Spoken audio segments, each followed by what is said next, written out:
There's this universally accepted rule when it comes to debt. Right. Something we're all pretty much taught from day one. Exactly. Like from the moment you get your very first credit card or, take out a student loan. If you pay off your debt faster, you save money. Yes, it's the golden rule of borrowing.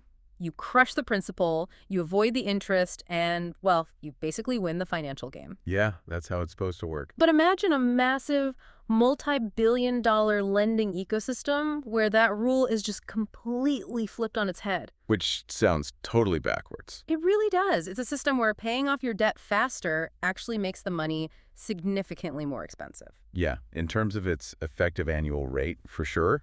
It defies everything we understand about, traditional banking and amortizing loans. And basic financial incentives, honestly. Welcome to the deep dive, by the way. Glad to be here. Today, our mission is to equip you, our listener, with the hidden financial mechanics behind Shopify Capital. Right, the built-in lending engine for one of the biggest e-commerce platforms out there. And to do this, we're pulling back the curtain and using this incredibly detailed breakdown from a Shopify development studio. It's an article called Shopify Capital, Factor Rates and the True Cost. Right. Our goal today is to basically cut straight through all that glossy dashboard marketing. And reveal what this money actually costs dollar for dollar. Because there is a lot of confusion out there. Oh, absolutely. Yeah. I mean, we're going to decode something called a factor rate, which is basically the engine driving this whole system. So by the end of this deep dive, you're going to understand exactly how to navigate these offers. Yeah, you'll know how to weigh the sheer speed of this capital against its real cost. Exactly, ensuring you can make, informed decisions about funding your business growth without getting totally blindsided by the fine print. Definitely. And we really have to start with the math here. Yes, the math is the core aha moment of this entire document. It really is. If you take away nothing else today, you need to understand this one thing. Shopify Capital does not use an interest rate. Right. We use a factor rate. Which means a fixed, flat fee is established on day one. And it never changes. Let's look at the core example from the source text to make this clear. Okay, lay it on me. Imagine you borrow $100,000, right? And Shopify sets a fixed fee of 13%. Okay, so that's a 1.13 factor rate? Exactly. The cost of borrowing that money is exactly $13,000. So you get $100,000 in your account and you remit a total of $113,000. End of story. There's no compounding interest, no monthly amortization schedule. Not changing rates based on inflation or anything like that. Right. It's a flat fee locked in stone the second you click accept on your dashboard. And because that fee is completely fixed in actual dollars, the APR equivalent fluctuates wildly. Oh, yeah. Dramatically. Like the annual percentage rate that we all relied on to compare loans just swings depending on how fast you pay it back. Yeah. Because if your store has a massive holiday season and you pay that $113,000 off in 6 months. Your effective APR is 26%. Exactly. Which is huge. Mm. But if your sales are slower and you take 18 months to pay it off, the effective APR drops down to about 8.7%. Here's where it gets really interesting. It's kind of like booking a flat rate moving truck. Well, I like that analogy. Right. Let's say the rental place charges you a flat $500 for the day, period. So whether you finish in 2 hours or 10, it's the same price. Exactly. Whether you hustle, bribe your friends with pizza and finish the entire move in 2 hours, or you just leisurely pack and keep it all day, you pay exactly $500. So if you rush and finish in 2 hours, your effective hourly rate is astronomically high. It's $250 an hour. Wow. Yeah. But if you keep it all day, it's only $50 an hour. By rushing, you basically made the truck vastly more expensive per hour of use. What's fascinating here is that this structure completely removes the traditional incentive of early payoff. Right, because normally you want to pay things off early. Exactly. Think about why a bank rewards you for that. You're reducing their risk. They get their capital back sooner, you're off their books. And they can lend that money out to someone else. The whole system is designed to reward you for giving the money back. But a factor rate just shifts the entire paradigm. Totally. With a fixed fee, the lender has already priced in their total profit on day one. So you get absolutely zero discount for giving the money back early. Zero. The cost of the funds is never prorated to the time you actually utilize the money. And the source material is explicitly clear about this. Yeah. If a massive sales surge lets you repay in 3 months, the fee is $13,000. If you take 11 months, it's still $13,000. But I have to ask, I mean, if this math is so punishing for fast-growing stores, why would anyone ever agree to it? It's a valid question. It feels like you're being penalized for doing exactly what a business should do, which is sell out of your inventory quickly. It does feel like a penalty, mathematically speaking. Hmm. But you have to view it through the lens of cash flow, not just APR. Okay, how so? Well, an APR assumes a loan term of exactly 1 year.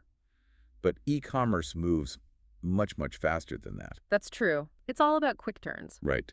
Merchants often take this money to buy a very specific batch of inventory. So if they sell out of that inventory in 3 months and pay the fee, yes, their effective APR is sky high. But they also generated all the profit from those sales in just 3 months.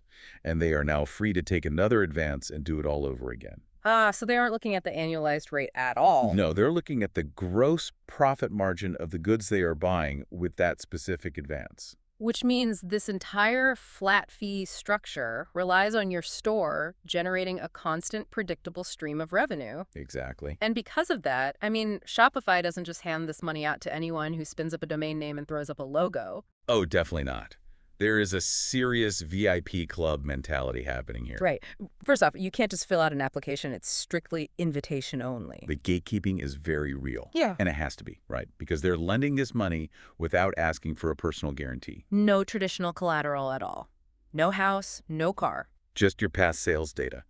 That's your collateral. So you have to be on a paid Shopify plan for at least 3 months. Or have made your first sale over 3 months ago. Yeah. They also explicitly ban businesses operating as trusts or partnerships. I guess due to the complexities of tracing ownership and liability. Most likely, yeah. Yeah. And these offers aren't static. Yeah. You don't just get a pre-approval letter that's good for 30 days. Right. The system calculates and recalculates your offer daily. Right. Exactly. Based on your current risk profile, your refund rates, your sales velocity, it's constantly shifting. The geography of this is also fascinating. Oh, yeah, the legal side of it. Yeah. Because as of July 2026, Shopify Capital is available in 9 countries. But the product physically changes its legal identity depending on where you are. Which is so interesting. Like in the US, Canada, Australia, France, and Germany, it is legally classified as a loan. And in the U.S. specifically, it's issued by WebBank, an industrial bank out of Utah. But then you look at the UK, Ireland, the Netherlands, and Spain. Right. It's legally a merchant cash advance. Provided by a company called Uland. Plus, since November 2025, there's a new product called Capital Flex for U.S. merchants. All right, for those doing over $50,000 in trailing gross merchandise value. Which just means your total sales volume over the last 12 months. And Flex acts more like a revolving line of credit. Exactly. But wait, I want to challenge this legal terminology for a second. Okay, go for it. If a merchant in Texas gets a legally defined secured loan from WebBank, Yeah. and a merchant in London gets a merchant cash advance, where the lender is literally purchasing a slice of their future receivables. Right. Completely different wording. Doesn't that fundamental difference in contract law change how much they owe or how they pay it back? You would think so, but the short answer is no. Really? Yeah, it's a brilliant piece of regulatory navigation, honestly. Despite the radically different legal terminology on the contracts, the core financial mechanic is exactly the same. Okay, how? Well, in the U.S., the contract says you pay back the total payment amount. In the U.K., it says you pay back a termination amount. So they're just different legal names for the exact same thing. Exactly. It's just the original principle plus the fixed fee. And crucially, in both legal structures, across all 9 countries, there is absolutely no early payoff discount. None. The UK structure literally says the percentage of sales you give up only dictates how fast you remit the funds. The price you pay is always that fixed termination amount. So the legal wrapper changes just to keep the local financial regulators happy. But the math under the hood is identical. Precisely. You have to remember, Shopify is a software company, not a chartered bank. So they partner with WebBank in the US and Uland in Europe to handle the regulatory compliance. But they dictate the product terms to ensure a uniform experience inside the dashboard globally. Okay, so let's say you've received the exclusive invite, you understand the fee is fixed, like our moving truck. Yep. And you've decided the math works for your next inventory purchase, so you click accept. How does the money actually leave your hands? Good question. Because we aren't talking about a standard monthly invoice that you pay by mailing a check, right? No. This is where the integration aspect really shines. Repayment is entirely automatic. So you pay back a fixed percentage of your store's daily sales. Exactly. And as of a major policy change that went into effect on March 9th, 2026, this money is pulled directly from your Shopify payments balance. Before it ever even reaches your actual bank account. Yes. Which gives Shopify incredible leverage. I mean, they own the checkout, they process the credit card, they hold the money. And they take their cut of the loan repayment first before passing the remaining balance to you. Wow. There's a quote in the article from Shopify's VP of Merchant Services, Cosna Jason. Oh, yeah, the one about working off sales. Right. He says, our funding is designed to work off sales. If you don't sell anything, we don't get paid back until you make sales. Which sounds incredibly merchant-friendly, right? It really does. Yeah. It sounds like they are standing shoulder to shoulder with you, sharing the risk of a slow month. It paints a picture of a perfect aligned partnership. But the source material reveals a massive caveat to that quote, specifically for U.S. loans. Yes, and we really need to highlight this. Definitely. It's what we call the milestone trap. Okay, let's unpack this. The marketing blasts pay only when you sell. Right. But the actual fine print of the contract outlines strict minimum repayment milestones. Yeah, it's not as relaxed as they make it sound. By the 6-month mark, you actually must remit 30% of the total loan amount. And by the 12-month mark, you must remit 60%. And the absolute maximum term allowed to pay off the entire balance is 18 months. This feels like a massive contradiction to the marketing. I mean, think about a highly seasonal business. Like a ski shop or something. Exactly. Say you sell specialized winter sports gear, snowboards, heavy coats. You take out a loan in the spring to manufacture your gear for the winter. Oh.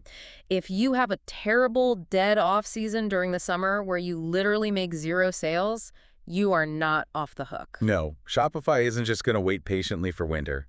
You're suddenly going to be forced into making a manual cash payment from your own external bank account just to hit that 30% milestone at 6 months. And if you don't have the cash to make that manual payment, You could trigger a formal event of default. which is terrifying.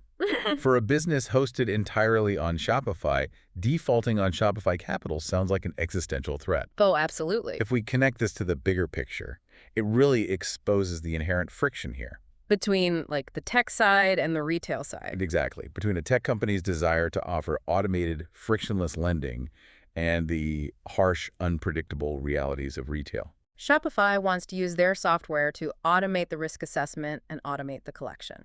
But by enforcing these minimum milestones, they are quietly taking a significant portion of that risk and shifting it right back onto the merchant. It is not purely pay-as-you-go. No, it's pay as you go as long as you go fast enough. Wow. If your sales dip too low, the friendly revenue-based model instantly reverts back to a rigid, traditional debt obligation. Because the reality is, e-commerce is incredibly volatile. A Google algorithm update could tank your traffic overnight. Or a supply chain issue could delay your inventory for months. And that pressure to meet minimum milestones brings us to the darker side of revenue-based financing. What happens when a merchant realizes they aren't going to hit a milestone? Exactly. Often they try to borrow their way out of the slump, and the source highlights some very real systemic risks here. Like stacking, Yes, stacking is when you take a second cash advance on top of your first one. which is incredibly dangerous for cash flow. So dangerous. If your first advance requires you to remit 10% of your daily sales, and your second advance takes another 15%. Suddenly, you are remitting 25% of every single dollar that comes through your checkout. That's a quarter of your gross revenue vanishing before you can even touch it to pay for rent or payroll or shipping labels. And stacking naturally leads to what the article calls the renewal loop. Oh, yeah.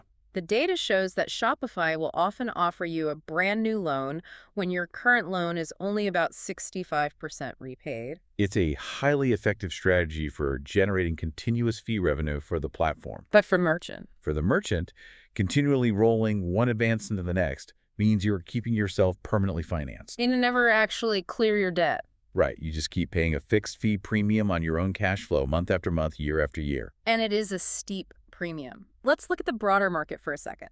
You have outside competitors like Wayflyer offering a 5 to 10% flat fee, and Clearco offering a 6 to 12.5% flat fee. They offer very similar structures, yeah. But the big difference is they don't own your checkout. You have to grant them API access to your store's data, and they collect via bank sweeps. Whereas Shopify just pulls it natively before payout. Right. But let's look at the traditional route for a moment, because this is where the math really gets stark. Oh, the SBA loans. Yes. A traditional government-backed small business loan, like an SBA 7A loan, might charge a base rate plus 3 to 6.5%. Okay.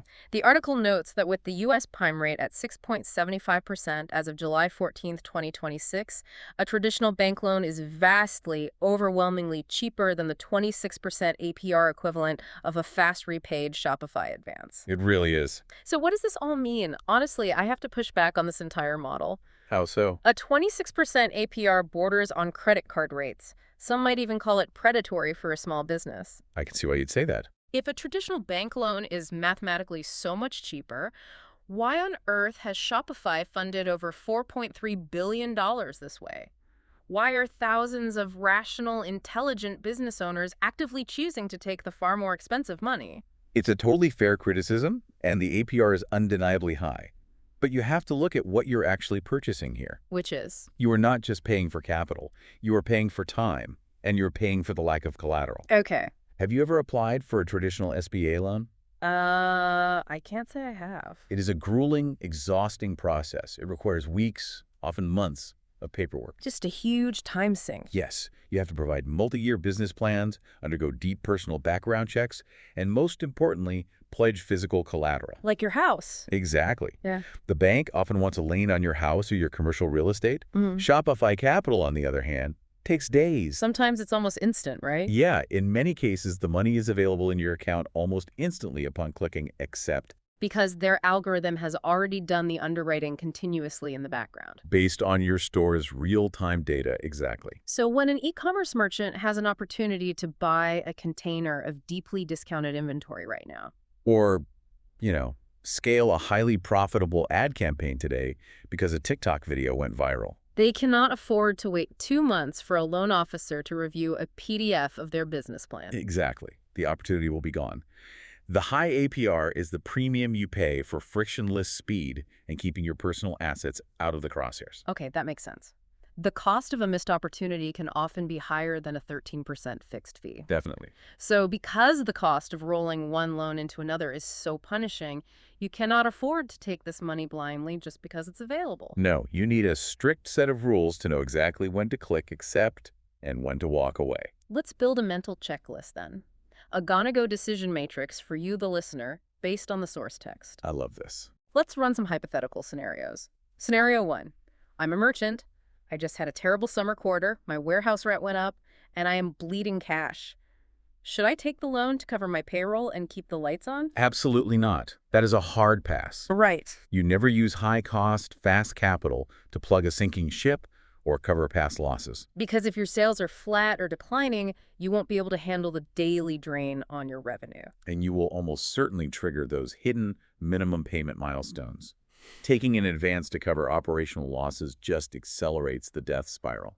Okay, scenario 2.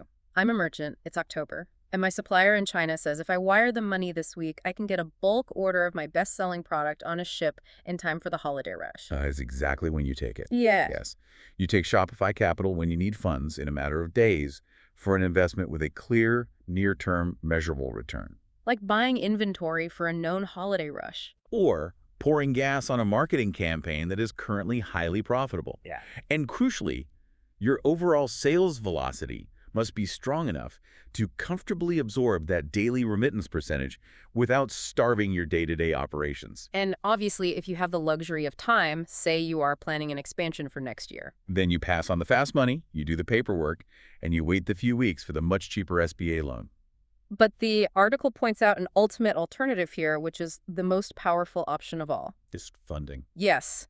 If you're eyeing that bulk order from your supplier, you have to factor this 13% fixed fee into your landed costs exactly the same way you factor in ocean freight, packaging, or customs taxes. You sit down and you run the numbers. Right. If adding that 13% fee to the cost of your goods still leaves you with a healthy, sustainable profit margin, then do it. The math works. But if adding that fee wipes out your margin, step away. It is just another line item on your cost of goods sold. That is the quietest, but perhaps the most vital piece of advice from the entire article. For sure. Before you take any financing, you have to realistically assess your daily cash flow. Can your business genuinely survive the daily remittance percentage? Right. Like if taking the loan means you can't pay your customer service staff next month because 20% of your gross revenue is vanishing before it ever hits your checking account. Then it doesn't matter how great the growth opportunity is. You have to protect your operational baseline first. If your margins allow it, self-funding, simply waiting a quarter, saving your profits, and buying that inventory with your own cash will mathematically always beat paying any fee. No matter how fast the capital is. We've covered a tremendous amount of ground today. We really have. We broke down the critical difference between an amortizing interest rate and a factor rate. We learned that because of the fixed fee, there is absolutely no mathematical incentive to pay this money back early. Just like our flat rate moving truck, paying it off faster just spikes your effective APR. We navigated the regulatory gymnastics between loans and cash advances, uncovered the hidden minimum repayment milestones that wildly contradict the pay-when-you-sell marketing. And ultimately, we weighed the high cost of this capital against the incredible frictionless speed it provides compared to traditional banking. But, it all comes down to understanding the tool you are using. And there is one final layer to this. Oh. Something hinted at throughout the source text that really makes you step back and look at the big picture. Okay, I'm listening. This raises an important question. The article emphasizes that your eligibility and your specific funding offers are recalculated daily by Shopify's algorithms. Right. Think of it like a pit boss at a casino. Okay. A good pit boss knows exactly how much you've won, how much you've lost, and exactly when you might be feeling frustrated enough to walk away. Wow, yeah. The AI sitting inside your Shopify dashboard operates the exact same way, but with vastly more data. It sees every single sale you make in real time. It knows your inventory levels. It tracks your profit margins. It can predict your seasonal dips based on years of historical data. And it has perfect visibility into your cash flow. It knows your business intimately. Better than a traditional bank ever could. And arguably, in real time, it might know your financial pressure points better than you do. So if this algorithm acts like that pit boss, actively dangling a customized, highly tempting financial lifeline exactly at the precise moment when it mathematically predicts you might be feeling the tightest cash flow squeeze. Yeah. It completely changes the dynamic. Are you really making a purely independent financial decision? Or is the platform using its absolute supremacy of data to subtly optimize you into becoming a permanent fee-paying subscriber to its capital arm? It is a profound question. When the lender also controls the store, the checkout, and the data, the line between an empowering financial tool and an addictive dependency gets very, very thin. It really does. That is an incredible point, and it perfectly frames the reality of modern e-commerce. You are not just managing products, you are managing a relationship with an algorithm. Well said. Thank you for joining us on this deep dive. Next time you log into your dashboard, pour your coffee, and see that bright, shiny banner announcing you're eligible for funding, just remember the math. Ask yourself if the opportunity is genuinely worth the premium. Watch out for the milestone traps, and whatever you do, remember the flat rate moving truck. Just because you can drive it faster doesn't mean it's costing you any less.